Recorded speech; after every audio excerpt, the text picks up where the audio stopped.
it. Welcome, welcome, welcome. Um, oh, okay. Hey guys, I want to start out today by reiterating. Um, I'm not trying to be right, though I will tell you that part of me uh still wants to be right. Okay. My human part of me that doesn't fully know yet that I'm already in right standings still wants to be right. I don't want to be right in what I say from the perspective of my heart. The only parts of me that want to be right are the parts of me that don't know I already am. Okay. And that's kind of a blanket statement for uh, everything we do that's douchey. And I overheard a conversation today where it's just interesting to me. Let's just talk for a minute. Let's just be friends for a minute. It's so interesting to me how even though this is what I teach, consciousness, and consciousness, the epitome of consciousness to me is understanding that there are four clear states of consciousness. Now, there might be more.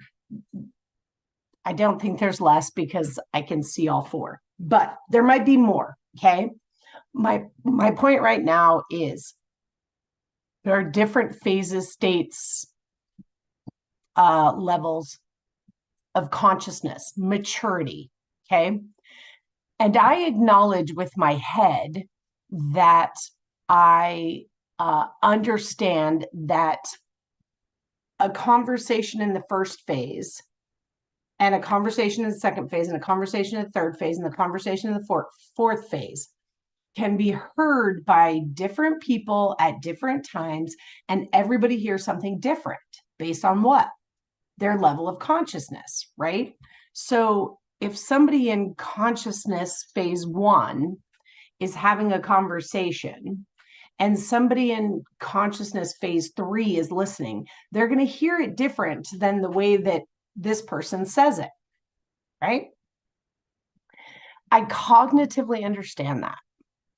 I'm still learning that that's true because I had a conversation with somebody yesterday and I thought that we were on the same page. And we were talking about how this doesn't matter and the meaning of this doesn't matter and the meaning of this doesn't matter. What matters is what matters is do we honor each other's meaning and love each other? That's what I thought we talked about. Then I overheard a conversation with this person and another person, and they were talking about how there was a miscommunication and I don't really understand this and I don't know this and it was just this confusion. And then it was, well, you should go talk to so and find out what that means in order to know what that person was talking about and who's right. And I'm like, the whole point of the conversation was that no one was right. And the point was, how do we love each other regardless of being right? And so, just what it brought up for me is, guys, I don't want to be right. My human still has some areas that it wants to be right, but my heart doesn't want to be right. Okay. And my greatest desire is to understand how to love people. And we can only love people apart from the rightness as opposed to the wrongness, right? Right and wrong. Love is found in knowing that we're already in right standings, right? And when I get in this place that I'm at right now, where I just want to go, what in the fuck conversation were you having? This is me not understanding, right, that I'm already in right standings. Because if I understood I was already in right standings, now fully, guys, here's the unpacking. When I had the conversation with him yesterday, did I feel really good about like honoring him and honoring myself? Yes. And then when I hear being talked about trying to be found wrong compared to someone else's right, I get reminded of where I don't already know that I'm in right standings, right? And guys, this is the unfolding. This is the journey, right?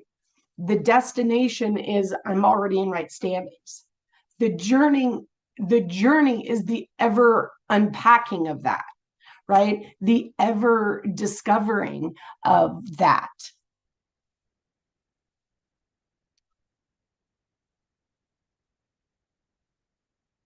And so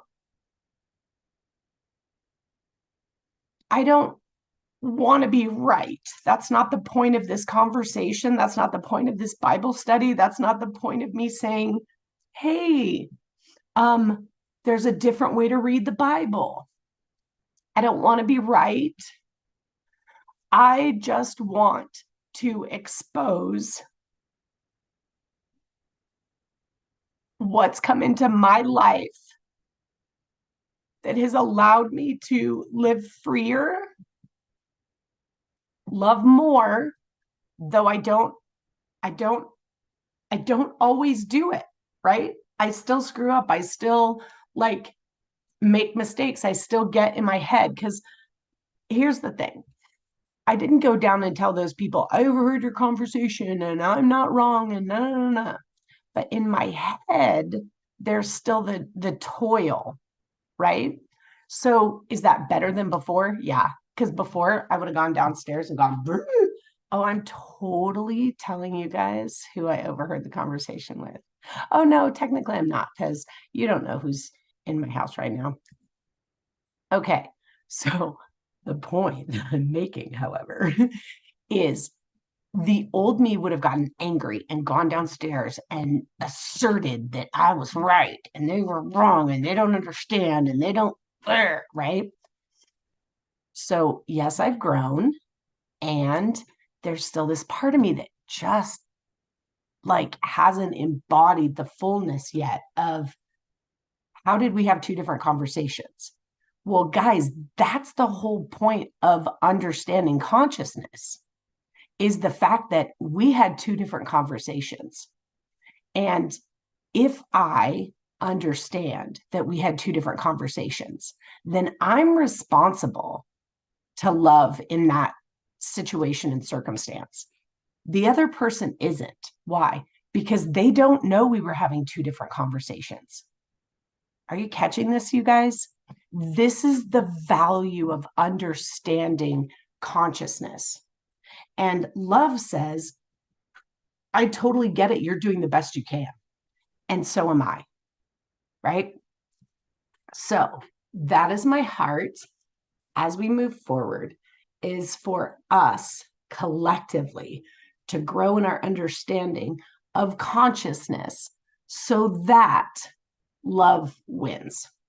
Okay. And I did have this really cool aha this morning as I was, chatting it up with my ethereal dad. I was hanging out and we're talking about consciousness and how cool it is. And now, again, guys, I'm not saying this is right. This is just how I'm going to see the difference because I at first, when I first started understanding some of these concepts, it was like I just thought this was God, and everybody who knew God knew what God was revealing to me, right? And then I quickly realized that wasn't true. And then I started studying in the energy world, and I was like, those people don't claim God. And they seem to be functioning from a very selfish place, yet they're happy and they're having healthy relationships. And so how does that work, right? And then I think about the power and the law being impersonal, right? The law is impersonal. That means it doesn't matter who you are, if you're nice, if you're not nice. The law works for Mother Teresa and for Hitler. The law works for, I know, right? Isn't that fun? The law works for the kindergarten teacher who works endless hours for the underprivileged children and the pedophile. We hate that. But guys, the law is impersonal. Impersonal. It doesn't care who you are. If you apply the natural laws, and when I say natural, I don't mean natural physical, I mean natural physical and spiritual, because the law is where the two laws come together and meet. Okay, natural and spiritual laws. Doesn't matter who you are, if you apply the law, it works. Okay. So then I was like, okay, well, God, if you're the law and you'll work for them and them, then how can you be love? Right? Because we think love is good and kind and nice and right. When in reality, love is free will, love is freedom. So, love by nature says that the law is impersonal. I know that's sometimes really hard for us to swallow, guys. But either it's free or it's not. Either it's free or it's not. Either it's free or it's not. Either I'm free to do whatever I want or I'm not free. And love says, I want you free because otherwise we're robots. Yes. A tangled web we weave for sure. Because when we think about all of this together, it's like, oh my gosh, like, okay, so God, yes, Wendy. Okay, so you use the correlation between Mother Teresa and Hitler. And I get both, maybe because I came from Europe. But you are just saying that love is freedom. And you can choose to use freedom in many different ways. Freedom doesn't necessarily have to be good, Right. right? Because Right. Mother Teresa chose freedom and she serviced others. Hitler chose freedom for him and serviced his freedom, right? Absolutely. Absolutely. Yeah, that's a hard one to swallow Yeah, it is. because because um, how we interpret love is always good. Yeah. And then you can take it a step further and you can say um, kids want attention or kids want love, and it doesn't make any difference what type of love that is. They just get attention, good or bad, and that's their understanding of love or attention. Is that the same thing? Um, from the perspective of freedom, yes. Oh, okay. Attention is attention is attention. Doesn't matter if it's positive or negative. Yeah. Attention is attention.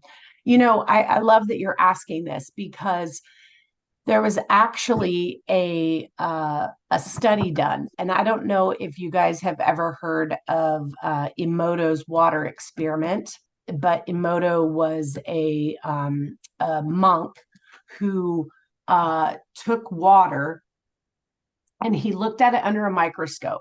He froze it and he looked at it under a microscope, and then he like I don't know where it started, if he prayed over it or if he put the words on it. But the part of the experiment that I remember is they took 4 bottles of water and they put Hitler on one bottle and I hate you on one bottle. I love you on one bottle. And I think thank you was on the fourth bottle. And all they did was put it in a train station, and they put the bottles there with the labels open. And then they took the water afterwards and they froze the water. And then they looked at the water under a microscope. And what they found was that the water that had "thank you" and "I love you" on it looked like snowflakes. And the ones that had "Hitler" and "I hate you" looked like oil spills underneath the microscope. And basically, the point of that was that something loved flourishes and something unloved deteriorates. But somebody took it a step further, and they actually did because you can do the same experiment with rice, and because rice has water in it, but then you can actually physically see it. So if you take rice and you put the water and you let it sit there, and you take two different containers and you say "I love you" to this one and "I hate you" to this one will stay white, this one will start to rot. Okay. But somebody took it a step further with that particular experiment, and they actually had one that was the one that they would tell "I love you," and they had one that they would tell "I hate you," and then there was one that they totally ignored. They just put in the back of the experiment place and never even gave it another thought. And then after however many days they were doing the experiment, they pulled it out. And this one was white, this one was starting to get all gross, and this one was already black and like completely moldy and disgusting.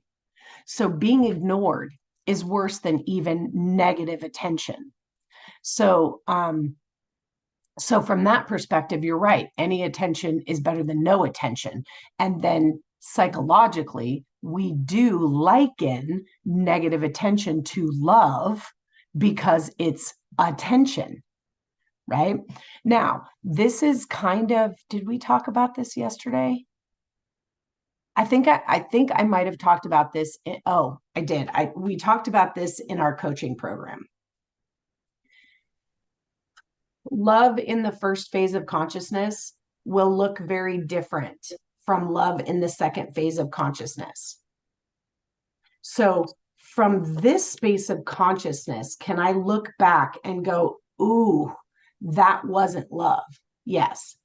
Can I do this from this level of consciousness? Not necessarily.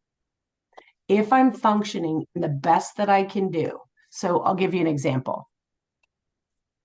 My idea of loving my children was taking them to play dates, letting them be in sports, putting them in a private school, making sure I picked them up from school every day, dropped them off from school. I completely manipulated my schedule in order to cater to my kids' schedule. I remember when my son was young and it was summertime, and we would get passes to the water park, and I would go to work. I would drop him off at daycare super early. I would go to work. I would take a break. I'd pick him up from daycare. We'd go to the water park, and then I'd bring him back to daycare, and then I'd work as late as I could.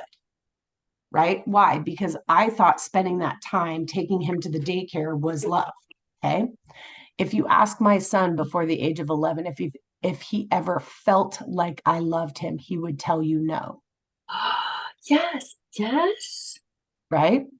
Yet everything I did in my mind, I'm like, this is how to love my kid. This is how to love my kid. This is how to love my kid. But I did the same thing. Feel loved. Yeah.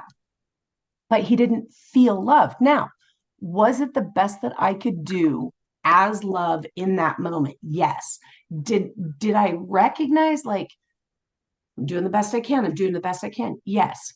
Looking back now, can I go, holy shit, that was not love at all? Yes. I look back now and I go, that was not love at all. Was it the best I had? Yes. Did it convey to my child that he was important and loved? No. Right? Why? Why? Because it wasn't love. But you did things with him and for him.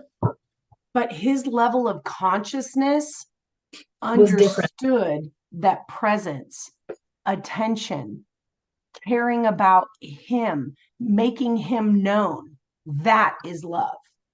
And 0 to 7, you guys, that's the level of consciousness that we're in. We Yeah. understand that love is connection.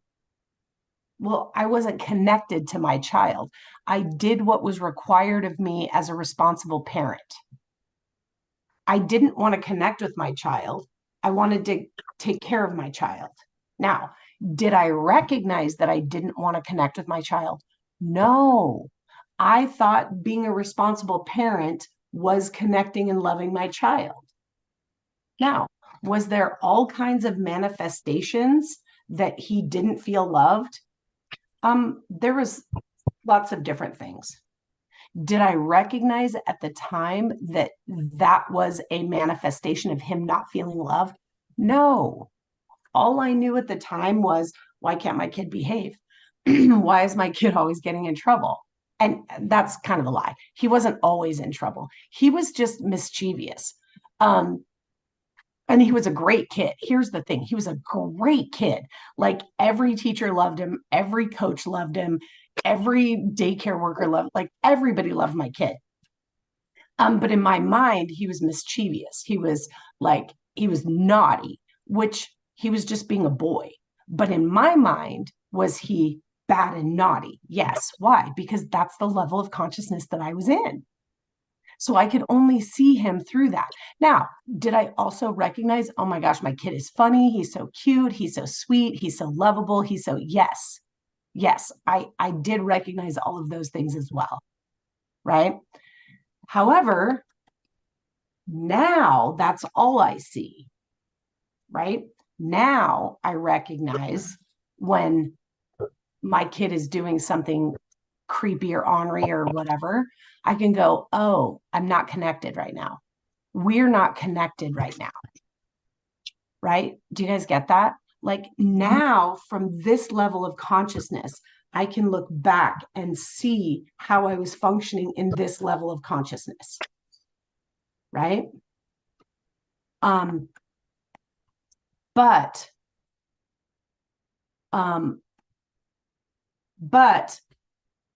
I couldn't do that from there.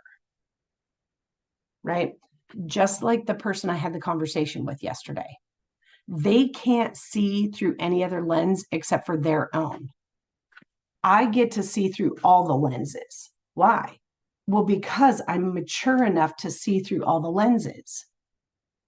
Our immaturity, we only see through the one lens. Am I making sense? Okay, cool. So the point. You are making sense. It's the reason I'm like, oh, okay, I see what I did wrong, right? And not that you didn't do it wrong. No, I was going to say it wasn't wrong, but it's what I did at the time. And as you're speaking now, it's interesting to realize why the kids in Norway are raised differently and understood differently, because my nephew has a son and he's got tantrums all the time, and he gets angry and frustrated, and I'm like, and every time it happens, either the mom or the dad, comes over to him and starts asking, how can I help? What can I do? What are you thinking? What's going on? Whereas we would go, do you have to behave like this? Mm-hmm. And so it's not that it's just US versus Europe, but for me, I can see the difference. Mm-hmm. And I think I did what I did because I was in the culture and around the people that I were around that were doing similar things, right? We were all treating our kids similarly. Kelsey was high strung, and we were always telling her to not be center of attention. And thinking back about it, she wasn't center of attention. She just wanted love, right? Yeah. And here's the thing, when we actually gift our children being the center of attention, from the perspective of development, it actually allows them not to be the center of attention. Yeah, I But if know. they've never, yeah, if they've never been the center of attention, if they've never been like honored and given that personal, I want to know you attention, then they have to get it artificially. Right. And so Kelsey always, when Kelsey is in roommate situation, or when Kelsey has, I'm very fortunate because she still talks to me about a lot of stuff, you know, and I go, Kelsey, why don't you take the high road this time? Understand the situation, realize what's going on, and why don't you just take the high road? And this is what she said. I am sick and tired of taking the high road because you were my Girl Scout leader, because you were active in church, because you were always one of the adults around. I always had to take the high road. I was never able to be the one kid that didn't have to take the high road. And so as interestingly enough, this 40 days has given me more enlightenment than I thought, but it's like, so today she doesn't have to take the high road. Yeah. And people aren't liking it. Yeah. People are like, she's spoiled, she's self-centered, she's just doing what she wants to do. And for a while, I was like, yeah, why is this? But it's like she is exerting the things that she didn't have when she was a kid. And so instead of kind of not scolding her, but again, telling her to take the high road, Yeah. I'm really trying to just love her where she's at. Yeah. It's a developmental necessity. Yeah. Yeah. And here's where so often when people have nervous breakdowns, when people have midlife crisis, it is the culmination of all of the stuffing of being selfish, being self-centered, wanting things for ourselves. Because you guys, there's a reason that the very first commandment is, "Thou shalt have no other gods before me." And God says, guess what? I brought you to the planet and gifted you gifts that nobody else on the planet has. Yeah. Draw Right. attention to your gifts. Right. Draw attention to who you are. Because, and this is the thing, if we understand that it's a gift from God, there's no problem. It's because we don't know it's a gift from God, but we have to go through that developmental stage, i.e., the phases of consciousness, in order to get to a point where the two become one. And then we go, oh, yeah, I am great at this. I am great at that. Please pay attention to me because I have something to contribute to the world. Now, Yeah. again, if it feels creepy to do that, it's because you think it's you. If it feels yummy to do that, then you understand that it's a gift from God. So here's the thing, like Kelsey's friend group and the people that happen to come into her crowd, some of them have a lot of dysfunctions, and some of them have been beaten up as a kid, and that's the only love that they know, right? And it's like from the right side of the railroad tracks, the east side or the west side of the railroad tracks. Let's just say judgmental. You're on the right side of the railroad tracks, or you're on the other side of the railroad tracks.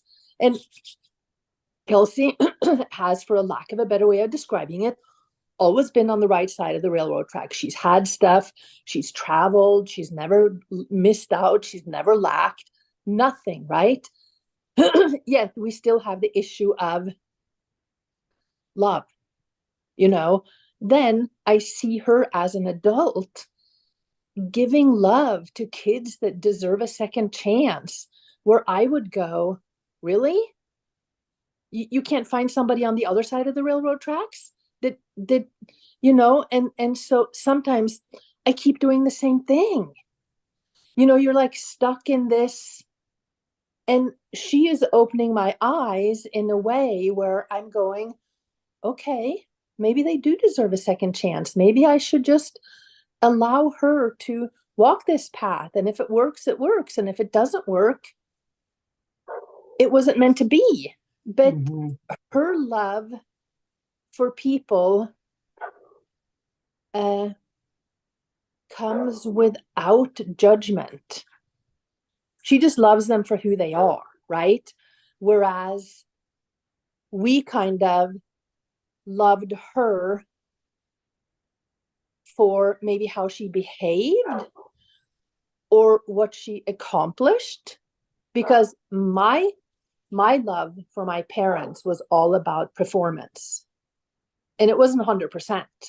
I was loved at 150%, and if it wasn't 150%, that there wasn't love, Yeah. so breaking those molds like you're talking about um is equally as important for us at our age as it is for 100%. as it is for kids. And I think that kids actually know, little kids actually know what it is because they haven't been programmed. I don't know. This is an interesting topic, Lori. It is an interesting topic. Mm-hmm. It's good Yeah, stuff. yeah, Yeah. very good stuff. Yeah. Cool. I love it. Um, okay. I think what I'm going to do, just for the sake of recording, I'm going to shut this off and I'm going to restart it.